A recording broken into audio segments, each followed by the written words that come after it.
Yo, what's up mga koys? Welcome back again to our Facebook page. So for today's video mga koys, kay nakaabot na kita sa aton nga part 5 sa aton nga Negros Island Tourist Spot Exploration. So bali ari ta diri karon mga koys sa isa ka historical places diri sa lungsod sa Basay nga makita diri sa Barangay Maglinaw. So I know nga kadamo na sang nakabalo kag nakakadto sa sini nga lugar, especially diri dapit sa south nga bahin sang Negros. But ang purpose ko sa sini nga video amo ang pagpakilala sang sini nga lugar sa wala pa nakakilala kag nakakadto dire. So sa mga nakakilala kag nakakadto na dire, so please share this video sa mga friends nyo nga sa tan-aw nyo wala pa nakabalo sa sini nga lugar. So welcome dire sa Maglinaw CDCP Airport. Ang airport na ini kay privately owned by Construction Development Corporation of the Philippines or CDCP nga nag-operate diri sa Basay sang dugay na nga panahon. Bali ang airport nga ini amo ini ang ila ginagamit para sa ila madali nga transportasyon sa ilang mga produkto nga kapir sang una. Ang runway sini kay may estimated length na 1,000 meters or 3,300 feet kag may lapad man ini nga humigit kumulang na 10 ka metros. Ang ini nga airport kay isa man ini kadako nga bulig dire sa lungsod sa Basay sa karon nga panahon, especially dire sa Barangay Maglinaw.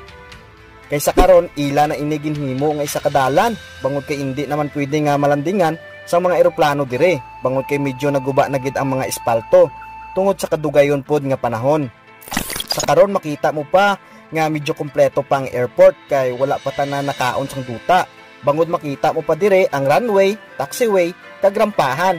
Bale ang hindi mo lang makita diri mga koys ang control tower. Ginhimo naman ini sang lungsod sang Basay nga isa ka historical places kag isa naman ini ka tourist destination. Pwede ka mo diri maglagaw kag i-refresh ninyo ang inyong mga una-una sa mga nagakatabo diri sa una. Imagine nyo nga kung ano kasadya ang lugar nga ini kag kung ano kadamo nga pamilya ang nabuligan sini sang una.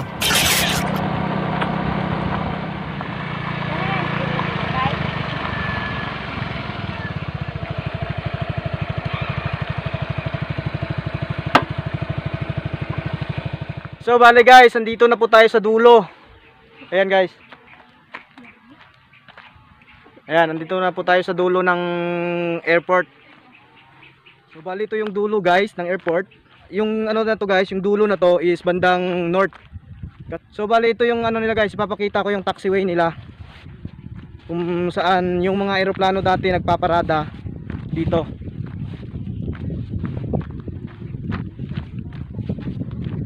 Yan po yung taxiway nila guys.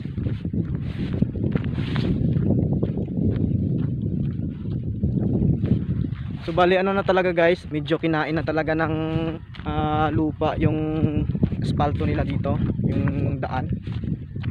So pumapasok po tayo sa taxiway nila guys ha. Kasi dito yung ano nila guys oh. Yan. Dito yung labasan ng eroplano. Yan, papunta doon tapos liliko yung eroplano doon. Tsaka dumiretso, lilipad.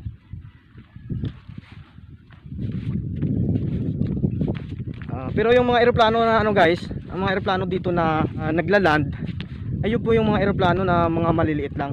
Tulad ng mga Cessna 172, Cessna 152, mga Piper, Sinica twin engine, yun lang po yung mga eroplano dito na ginagamit siguro nila dati. Kasi hindi pa ako ipinanganak, airport na to kasi. Ayun, ito po yung taxiway nila at saka yung ano nila, kung saan pumaparada yung mga eroplano. Ayan, wala ka lang makikitang tower dito guys o control tower kasi po is airstrip lang po siya. Siguro meron dati ito, kaso lang sa katagalan wala na rin. Ayan. So bali guys, na ano na po natin, naikot na po natin yung airstrip dito sa Barangay Maglinaw, Basay, Negros Oriental. So pupuntahan na po natin yung ano, minahan nila. Baka sakali tayo doon na makapasok kasi nga restricted po yun sa mga tao, pero ewan ko lang ngayon, try po nating pasukin yung minahan at saka yung kung yung tinatawag nila na mga lawa doon, yung Blue Lake, Green Lake at saka Black Lake. I hope nga na bring back memory ka mo sa sini nga video. So sa sunod naton nga video kay ato naman exploron ang lugar dire nga kung sa diin sila gamina. So be sure lang nga naka-follow ka mo sa akong Facebook page para lagi ka ma-updated sa aton nga mga video nga gina-upload.